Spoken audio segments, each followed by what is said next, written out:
इस शरीर की जो हर क्षण मर रहे हैं, मृत्यु होगी इस मन की, विचारों की जो हर क्षण परिवर्तित हो रहे हैं, लेकिन जो उन विचारों को जानने वाला है वो कभी नहीं मरता।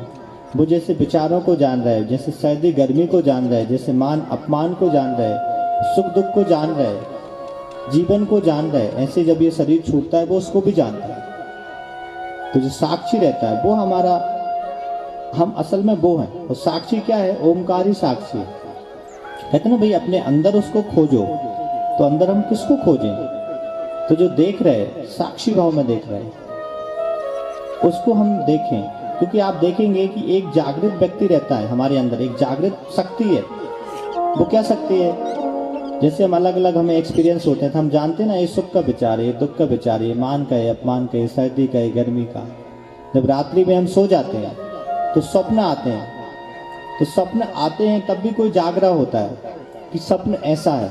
सुबह जब जागते हैं पता रहता है ना ऐसा सपना आया, तो इसका मतलब कोई जाग रहा था, उस सपने को देख रहा था। तो आत्मा जो है ये रात्रि में भी जागती रहती है। गहरी नींद जब हमें आती है तब भी हम जागृत रहते हैं कि आज बड़ी अच्छी नींद आई, बड़ी गहरी नींद आई, तो वहाँ भी हमारा जो साक्षी स्वरूप है वो जागृत रहता है। तो जैसे हम इस पूरे संसार की अलग अलग क्रियाओं को, एक्टिविटी को जान रहे हैं, रात्रि में स्वप्न अवस्था में भी हम चीज़ों को जान रहे हैं, गहरी नींद में भी है जब हम इन चीज़ों को जान रहे हैं, तो जब हम इस शरीर को छोड़ते हैं उसको भी हम जानते हैं। तो आप अंतिम समय में जब ज्ञानपूर्वक, होशपूर्वक, साक्षी भाव में जो व्यक्ति शरीर छोड़ता है कि ठीक है अब मैं ये शरीर छोड़ रहा हूँ, उसकी कभी मृत्यु नहीं होती। वो अमृत को प्राप्त कर लेता है, वो केवल को प्राप्त कर लेता है। जैसे रात्रि में जब आप स्वप्न अवस्था में रहते हैं तो वो स्वप्न में जो जो चीज़ें दिखाई दे रही हैं वो सब आपने ही प्रकट की हैं, जैसे आप जाग जाते हैं वो आप में समझ आती हैं। वैसे ही इस आत्मा से ही सारे भूत संसार का निर्माण होता है और आत्मा में ही समझ आता है, मतलब ओमकार में ही। अभी कैसे समझ आता है इसको मैं थोड़ा सा संक्षेप में बोल दूं, फिर एक भैया का हम भजन लेंगे।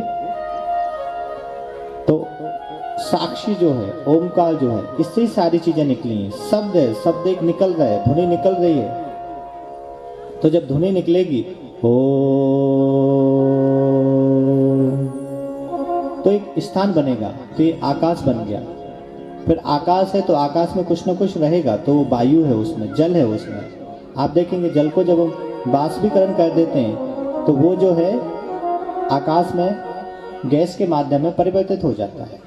और जब हम जल को बहुत दिन तक जब एक स्थान पर जल रहेगा तो उसमें फैन हो जाता है, मिट्टी जैसा कुछ बन जाता है। तो ऐसे धीरे धीरे फिर मिट्टी बन गई। तो निराकार ब्रह्म से, ओम से पृथ्वी, जल, वायु, आकाश, अग्नि, ये पांचों तत्व बने और इन पांचों तत्वों से पूरा संसार की अलग अलग चीजें बनी, हमारा शरीर बना।